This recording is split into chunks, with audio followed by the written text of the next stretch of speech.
bien? Moi ça va et oui, un nouveau visage sur YouTube pour les livres. Je m'appelle Olivia et mon nom sur Instagram c'est OlisPage. J'espère que ce que je vais vous proposer vous plaira. Dans tous les cas, je le fais avant tout pour moi parce que ça me fait plaisir, c'est un challenge à relever. Ça me fait un petit peu peur, ça me stresse un petit peu, mais on y va. La vidéo que je vous propose aujourd'hui, c'est un update lecture et du coup, on va tout de suite commencer avec 200 d'écume et de glace de Alexiane Delis. C'est publié chez Michel Lafon. C'est un fantasy jeunesse, un beau bébé, hein, on va pas se mentir, de 400... hop, 471 pages et c'est le premier tome d'une trilogie. Dans ce roman, on retrouve Perséphone, une adolescente, une lycéenne qui vient de passer son bac. Elle est mal dans sa peau, elle a des problèmes de peau, elle a une maladie dont personne ne sait rien. Les médecins n'ont rien trouvé. Elle se sent mourir, elle se sent dépérir, elle a l'impression qu'elle va claquer d'ici peu. Et du coup, sa mère est ultra protectrice. Voilà, donc elle ne peut pas faire un pas sans que sa mère la surveille, sans que sa mère soit là pour elle. Impossible de vivre une vie d'adolescente dans ces conditions. Donc, son papa, qui est peut-être un petit peu plus compréhensif, lui arrange des vacances en secret. Elle ne doit avoir ni téléphone ni moyen de communication pour ne pas que sa mère sache où elle est. Et lui, il en fait son affaire. Il l'envoie donc dans le Finistère, sur les côtes, chez sa sœur à lui, donc chez la tante de Perséphone, une tante qu'elle ne connaît pas et qu'elle va devoir apprivoiser. Voilà, donc Perséphone, elle va aller dans le Finistère, elle va rencontrer sa tante. Elle va pas forcément avoir plus envie que ça de découvrir le coin, mais sa tante qui est biologiste marine va lui demander de l'aide dans ses recherches. Donc elles vont aller toutes les deux en mer et c'est là que tout commence parce que Perséphone va mettre sa main dans l'eau et elle va découvrir que sa main a gonflé, que sa peau part. Donc c'est la cata, c'est la panique à bord, elle pense qu'elle est en train de moisir sur place. Et sa tante va faire des recherches, elle va faire des prélèvements sanguins sur Perséphone pour essayer de comprendre, pour savoir, parce que sa tante, qui est biologiste évidemment, ça l'intrigue, ça la passionne, ça l'émerveille. Elle est comme une petite fille un matin de Noël et elle va découvrir que Perséphone est en train de muer. Mais ce sont les serpents qui muent, certains poissons également, mais pas les humains. Et c'est là que Perséphone va commencer à comprendre, elle va commencer à se poser des questions, à se demander qui elle est, ce qu'elle est, pourquoi elle mue, qu'est-ce qui fait, quelle est la maladie qui l'habite et qui la rend comme ça. Cette histoire, on va croiser des Marie Morgan. Les Marie Morgan, c'est le nom breton qu'on donne aux sirènes. Donc il va y avoir une histoire de sirènes, il y a également des sirènes du Nord, des sirènes d'Amazonie. Et Perséphone va devoir composer avec tout ça, découvrir qui elle est, ce qu'elle est et pourquoi on lui a caché qui elle était toutes ces années. Il va y avoir une quête également qu'elle va devoir mener avec un certain Marie Morgan, avec qui ce n'est pas forcément l'amour fou tous les jours, mais ils vont devoir composer ensemble pour trouver ce qui a été volé et le ramener à la reine des Marie Morgan. Bien sûr, ce n'est qu'un pan de l'histoire et je vous laisse découvrir tout le reste en vous le procurant. On poursuit avec Attention spoiler de Olivia Dade et c'est publié chez la maison d'édition Hauteville. Ici, on a April, une trentenaire qui est géologue, qui aime son métier, mais qui aime également se cosplayer et écrire des fanfictions sur sa série télévisée préférée. April, elle est enrobée, elle est grosse, elle le reconnaît elle-même, mais attention, elle s'apprécie telle qu'elle est, elle s'accepte, elle s'aime et elle n'a aucune envie qu'on vienne lui dire de faire du sport, qu'on vienne lui dire qu'il faut manger sain, qu'on vienne lui dire qu'il faut qu'elle se fasse opérer ou qu'elle voit un médecin. Non. April, elle aime sa vie telle qu'elle est, elle s'aime, elle s'accepte, elle se cosplay en Lavinie et Lavinie c'est la femme d'Aîné. Donc Aîné et Lavinie sont les personnages donc, principaux de la série télévisée qu'adore April. Et évidemment, elle écrit également des fanfictions sur eux. Et sur ce plateau de fanfiction, on y retrouve Marcus, l'acteur principal qui joue Aîné dans la série et qui n'aime pas cette série parce que elle ne reprend pas les codes originaux de l'histoire, elle ne reprend pas l'histoire, elle la déforme même et il n'aime pas ça. Mais évidemment, il n'ira pas le dire face caméra parce que Marcus, il est timide Marcus, dans la vraie vie, il joue un rôle également. Il joue le rôle de l'imbécile, du Golden Retriever, à qui il faut lancer une baballe pour s'amuser. Il joue les prétentieux, il joue les vaniteux, il joue les idiots devant la caméra, à tel point que tout le monde le pense complètement débile, ce monsieur. Voilà. Et pourtant, il n'en est rien. Il ne veut juste pas que l'on aille creuser plus loin pour ne pas découvrir sa timidité, pour ne pas découvrir sa dyslexie. Il ne veut pas que l'on voit la personne derrière la caméra qui a des peurs, la personne qui est juste humaine derrière les caméras. Donc il écrit des histoires sur la même plateforme que April et ils se connaissent sous leur pseudo. Bien sûr, un jour, April va poster une photo d'elle en cosplay sur les réseaux sociaux, sur Twitter, et ça va faire un tollé. Certaines personnes vont apprécier et d'autres vont juger son physique, vont lui dire qu'elle n'a rien à faire dans un cosplay, qu'elle est trop grosse pour ça, qu'elle est moche. Et Marcus ne va pas apprécier. Il ne la connaît pas encore, il ne sait pas qui est la jeune femme sur la photo, mais lui, il la trouve belle, il la trouve clinquante, il trouve que le cosplay lui va bien et il l'invite à dîner pour faire taire les commérages. Tout va partir de là et je ne vous en dis pas plus parce qu'évidemment c'est une romance. Donc on se doute forcément de la suite et je vous laisse la découvrir par vous-même. On poursuit donc avec Nos cœurs en chute libre de Valentine Stergan, publié chez Hugo Boss. C'est un petit livre parfait pour l'été, ça parle de vacances. On est ici avec Félicie, une jeune femme enrobée, décrite comme grosse. En tout cas, elle, de son point de vue, elle se trouve grosse. Et les standards n'aident pas non plus à lui faire changer d'avis. Elle subit au quotidien de la grossophobie de la part de son chef au travail, de la part des vendeurs dans les magasins qui lui disent que non, ils n'ont pas sa taille, il faut qu'elle aille voir ailleurs.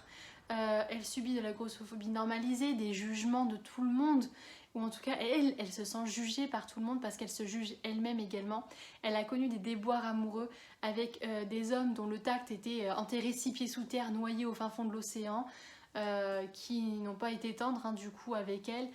Et elle accepte de suivre sa meilleure amie dans un camping pour l'été avec ses amis qui se font appeler la Team Rocket. La Team Rocket, ce ne sont pas les amis de Félicie, mais elle va composer avec parce qu'elle veut passer du temps avec sa meilleure amie qu'elle n'a pas vue depuis longtemps. Ils vont donc se retrouver au camping et là, il y a des invités surprises. Il y a d'abord Carlos, l'ex de Félicie qu'elle a largué et qui va essayer de la reconquérir bon gré mal gré, quitte à être le plus lourdeau des lourdeaux. Et il y a André, le prof de sport, l'ami de Pierre, donc un des membres de la Team Rocket. Et André, il est beau à tomber, il est blond, il est bien musclé, il est prof de sport. Et il a l'air de s'intéresser à Félicie, ce qu'elle ne comprend pas du tout. Surtout quand une autre campeuse qui se vante de faire du 36 à côté vient tirer les cloches à André parce qu'elle veut se le faire, hein. Clairement on va pas y aller par 4 chemins. Elle a envie d'une petite aventure de vacances avec André. Sauf que André n'a Dieu que pour Félicie et Félicie va rester sur ses gardes très longtemps parce qu'elle ne pense pas qu'un homme comme lui puisse aimer une femme comme elle. C'est une histoire sur l'acceptation de soi, elle manque de confiance en elle, elle ne s'accepte pas, elle ne s'aime pas, elle n'aime pas son physique et pourtant beaucoup de personnes la trouvent belle, beaucoup de personnes lui trouvent du charme et surtout certaines personnes dont un membre de la Team Rocket qui s'appelle Mika va voir au-delà de son physique et ils vont finir par s'accepter alors que toutes ces années, pendant les vacances de la Team Rocket, ils ne se sont jamais parlé plus que ça. Donc Félicie finalement, elle va s'ouvrir aux autres, elle va s'ouvrir aux relations amicales, aux relations amoureuses et peut-être laissera-t-elle André entrer dans sa vie, on ne sait pas. En tout cas, moi je le sais mais je ne vous le dirai pas, mais je pense que vous avez deviné, hein, ça paraît logique, c'est une romance. Ce coup-ci, on retrouve Sudake et Camden dans Wish, le tome 1 de Audrey Carlan, publié chez Hugo Roman. Et donc, vous avez deviné, l'histoire se passe entre Camden et Sudake. On est en plein dans la culture amérindienne, dans les rites amérindiens, leur relation à la vie, à la mort, à la famille. Et on retrouve donc Sudake qui a abandonné son premier amour qui était Camden pour partir faire le tour du monde à la demande de sa mère qui en mourant lui a laissé des lettres, une lettre par anniversaire et la première lui disait de découvrir le monde, d'aller visiter, d'apprendre ce qu'elle avait à apprendre et de s'ouvrir à la nature et à ce qu'au monde a à lui offrir. Elle revient donc sur cette terre natale 10 ans plus tard, retrouver sa sœur. Et elle va devoir prouver à ses proches qu'elle est là pour de bon, qu'elle revient et qu'elle ne compte plus partir, qu'elle compte faire sa vie avec eux et être là pour ses proches. Elle va donc décider d'ouvrir une boutique, et pour ouvrir une boutique, il faut des fonds.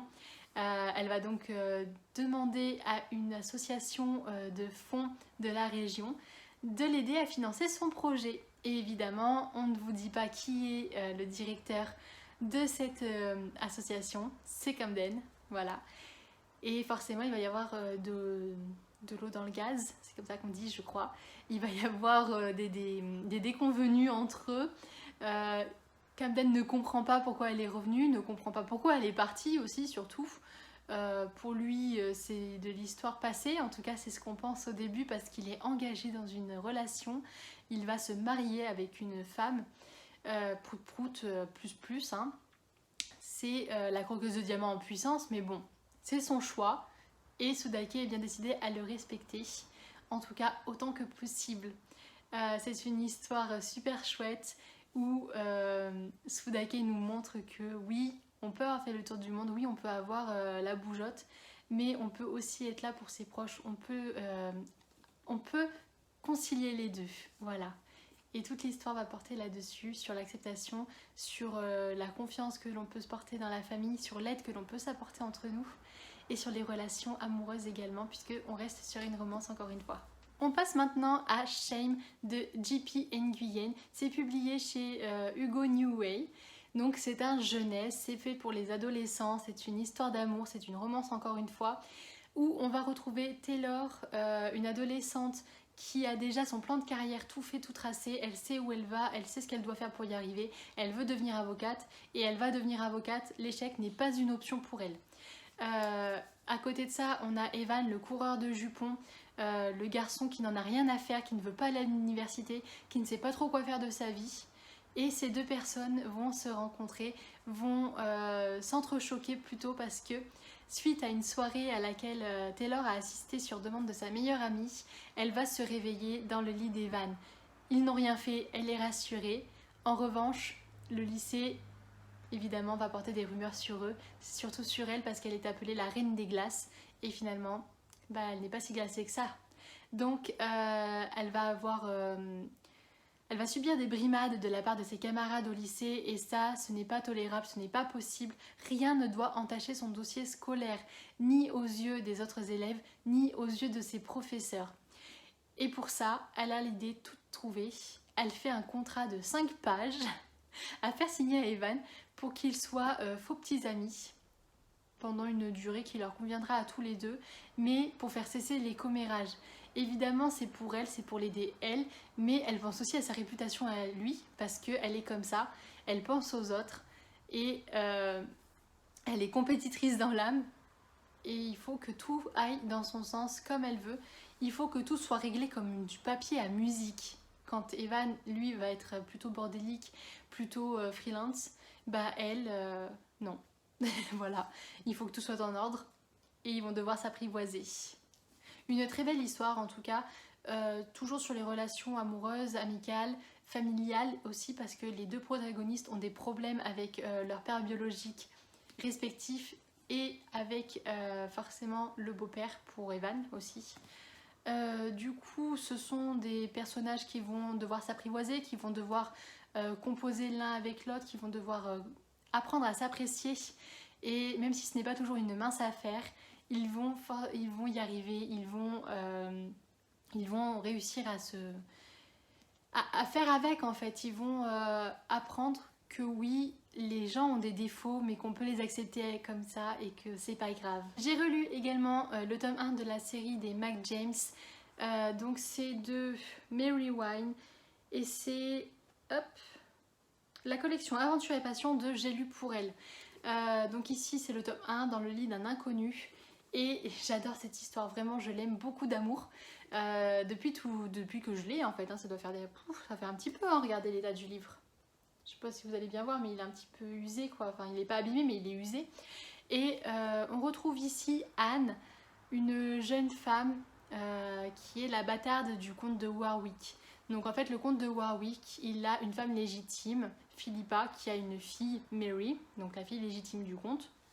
Et à côté de ça, il a sa maîtresse, la femme qu'il aime, qui lui a donné des garçons et des filles.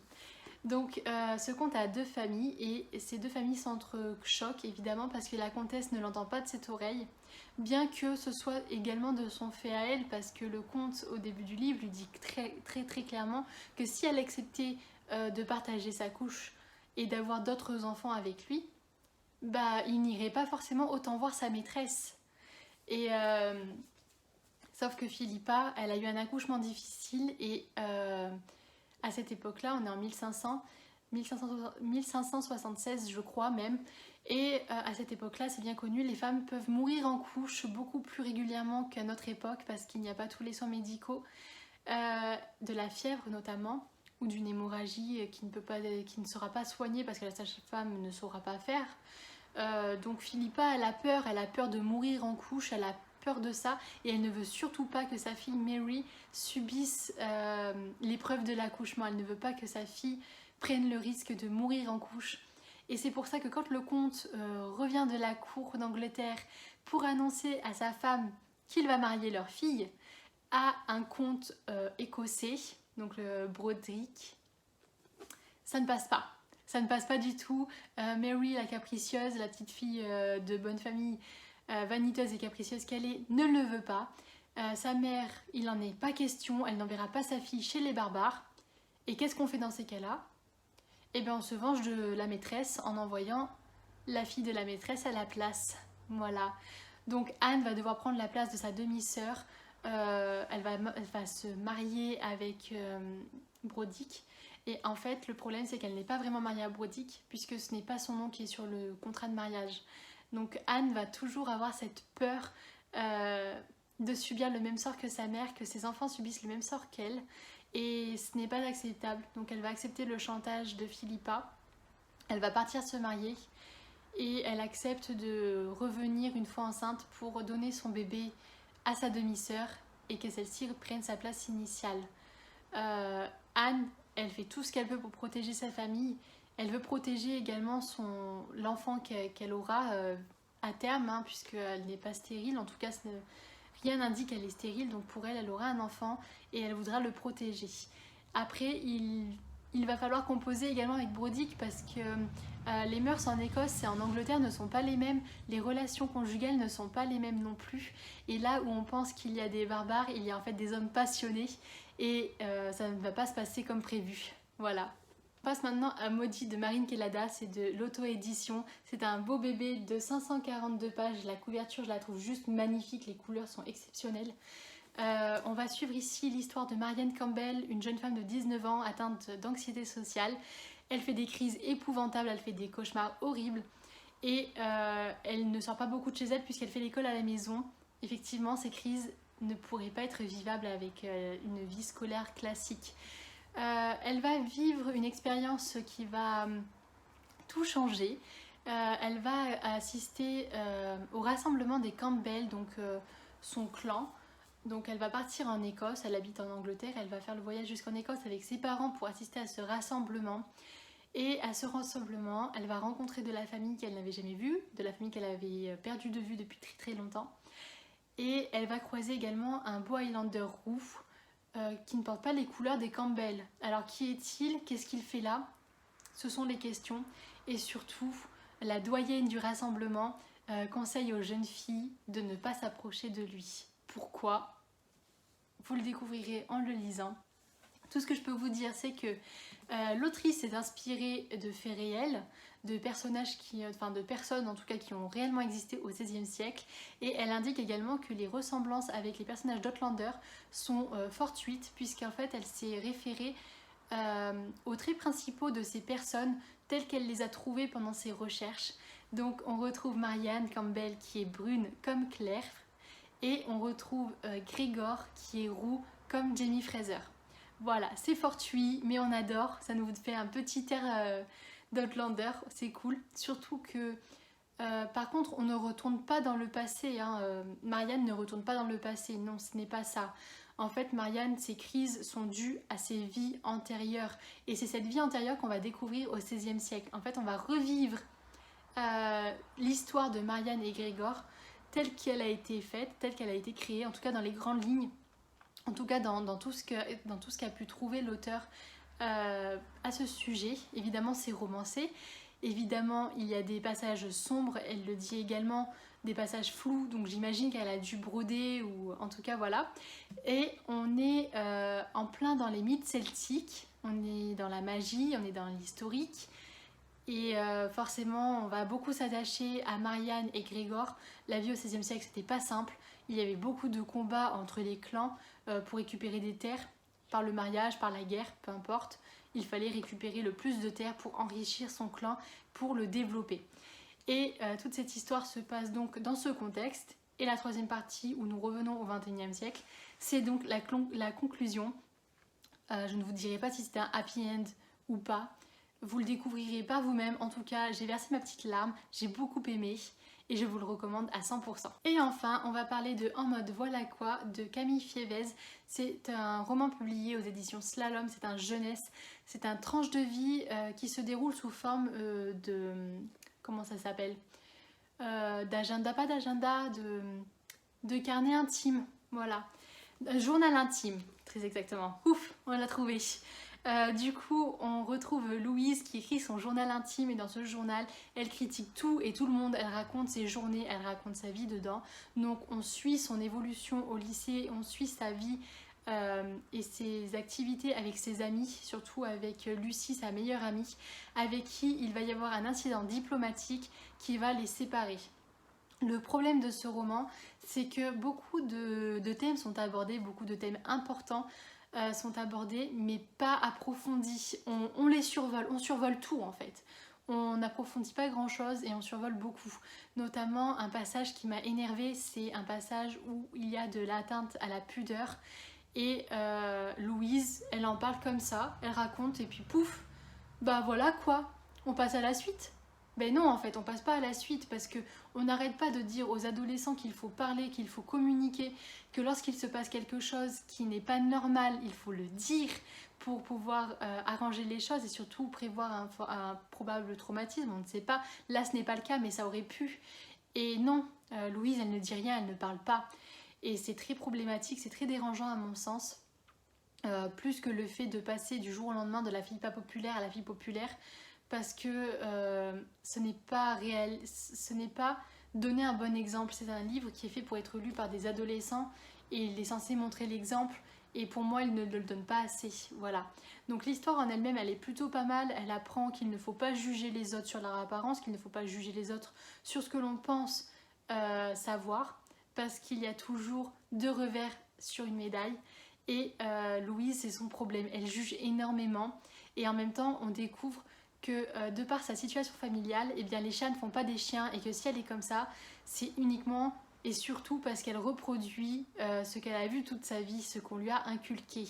Et elle va apprendre à défaire ça pour aller voir au-delà des apparences, pour essayer de comprendre les autres au-delà de ce qu'elle pensait savoir. Voilà. Donc, c'était pas une mauvaise lecture, mais c'était pas pour moi non plus, quoi. Je le recommande cependant à des adolescents, peut-être 15-16 ans, qui ont un peu plus de recul sur les choses, parce que pour moi, 10-13 ans, certaines scènes pourraient induire en erreur les adolescents. Il faut quand même un certain recul, il faut quand même être conscient qu'il y a des choses qui ne vont pas dans ce livre, et savoir qu'elles ne vont pas en fait. Voilà. Donc j'espère que cette petite update lecture vous aura plu, j'espère ne pas avoir trop bafouillé, j'espère que ce contenu vous plaira et que vous aurez envie d'en découvrir plus. En tout cas, si ça vous a plu, n'hésitez surtout pas à vous abonner, à laisser un commentaire, et on se retrouve bientôt dans une prochaine vidéo.